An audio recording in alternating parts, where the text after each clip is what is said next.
జిల్లా కేంద్రంలోని కొత్త బస్టాండ్ సమీపంలో గల చేపల మార్కెట్ను అభివృద్ధి పరిచేందుకు పనులను శుక్రవారం ఎమ్మెల్యే జీవన్ రెడ్డి ప్రారంభించారు. ఈ సందర్భంగా ఎమ్మెల్యే మాట్లాడుతూ కూరగాయల మార్కెట్, మటన్ మార్కెట్ను ఏ విధంగా మున్సిపల్ నిర్వహిస్తుందో అదే విధంగా చేపల మార్కెట్ను కూడా మున్సిపల్ ఆధ్వర్యంలో నిర్వహించడం జరుగుతుందని అన్నారు.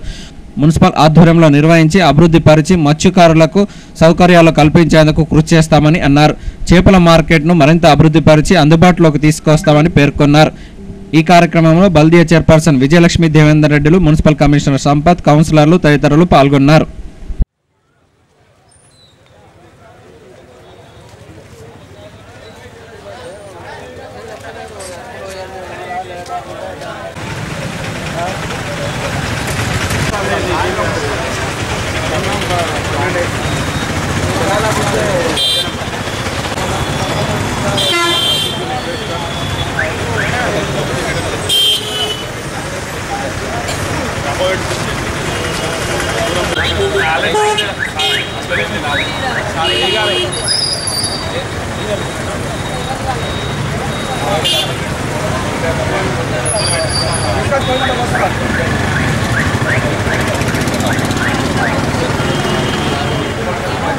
కూరగాయల మార్కెట్లు, మటన్ మార్కెట్లు మనం నిర్వహణ చేస్తామో చేపల మార్కెట్ నిర్వహణ భారం కూడా ఏదైతుందో మన మున్సిపాలిటీ చేపట్టాలి. దీని నిర్వహణ భారం అయ్యేటట్టు ఒక విద్యుత్ శక్తి కానీ ఇంక ఇతరత్ర ఏది ఉన్నా కానీ మున్సిపాలిటీ భరించాలి, మున్సిపాలిటీ చేపట్టాలని చెప్పని కోరుతున్నాను. ముఖ్యంగా మత్స్య కార్మికుల సమస్యలు ఏవి ఉన్నప్పటికీ కూడా ఇవాళ ఆక్రమణలకు గురి కావడానికి అవకాశాలు ఏర్పడుతున్నాయి. ఇవాళ భూముల విలువలు పెరిగిపోవడంతో ఏదైతున్నదో అవకాశం ఎక్కడ సందు దొరికితే అక్కడ ఏ విధంగా దాన్ని ఆక్రమించిన ప్రయత్నాలు చేస్తుంది. మొన్న ఏదైతుందో మన జగిత్యాల పట్టణానికి గంగపుత్రులు రావడంతో వారు నేనే స్వయంగా ఎంఆర్ఓ గారి దగ్గర తీసుకెళ్ళి రాతపూర్వకంగా లేఖ ఇవ్వడం.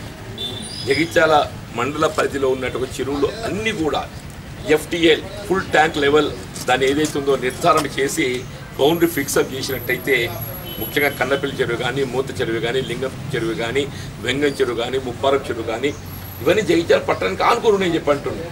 విలువలు పెరిగిపోవడంతో దాన్ని ఏ విధంగా ఆక్రమించుకోవాలని చెప్పని ప్రయత్నం కొనసాగుతున్నాయి. దాన్ని నిలువరింప చేయడానికి కొరకు రెవెన్యూ శాఖ, ఇరిగేషన్ శాఖ సమన్వయంతో ఈ ఎఫ్టీఎల్ నిర్ధారణ చేసి బౌండరీస్ ఫిక్సప్ చేసినట్టయితే ఈ ఆక్రమణను నిలువరింప చేసేటటువంటి అవకాశం ఉంటుంది. సాధ్యమైతే తొందర ఇప్పుడు ఎందుకంటే వాళ్ళంతా ఏదో భూ ప్రక్షాళన లోపల అదిగున్నారు. ఇది సాధ్యమైతే తొందరలో ఏదైతుందో ఎఫ్టీఎల్ లెవెల్ నిర్ధారణ చేసే విధంగా కూడా చర్యలు చేపట్టబడుతుందో చెప్పంటున్నా. అలా మత్స్య కార్మికుల సమస్యలకు సంబంధించి ప్రభుత్వం అమలు చేయి తలపెట్టేటువంటి ఏ కార్యక్రమం కానివ్వండి, అది పెన్షన్ స్కీమే కానివ్వండి, ఇళ్ల నిర్మాణ కార్యక్రమే కానివ్వండి, ఏదైనా కానీ అంటే ఇవాళ నిజంగా కూడా మన దగ్గర అంటే చెరువులుకుంటాను అసలు ప్రమాదానికి జీవనం కొనసాగించడానికి కొరకు ఎదురీది ఇవాళ జీవిస్తుందని చెప్పండి. మత్స్య కార్మికులు వారికి విద్యాపరంగా కానీ, ఇవాళ ఉపాధి పరంగా కానీ తగిన ప్రోత్సాహం అందింపజేయడం జరుగుతుందని చెప్పని మనం చేస్తూ మరి చేపల మార్కెట్ విస్తరణ కార్యక్రమం ఏదైతుందో ఈరోజు ఆరంభం చేయడం జరిగింది.